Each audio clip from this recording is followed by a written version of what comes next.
பிறப்பும் இணைந்திருக்கும் சொந்தம் இந்த சொந்தமம்மா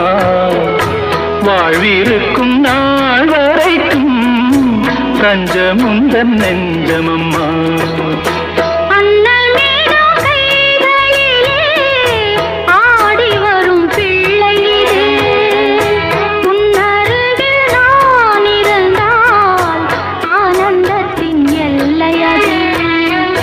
காயத்ரி மந்திரத்தை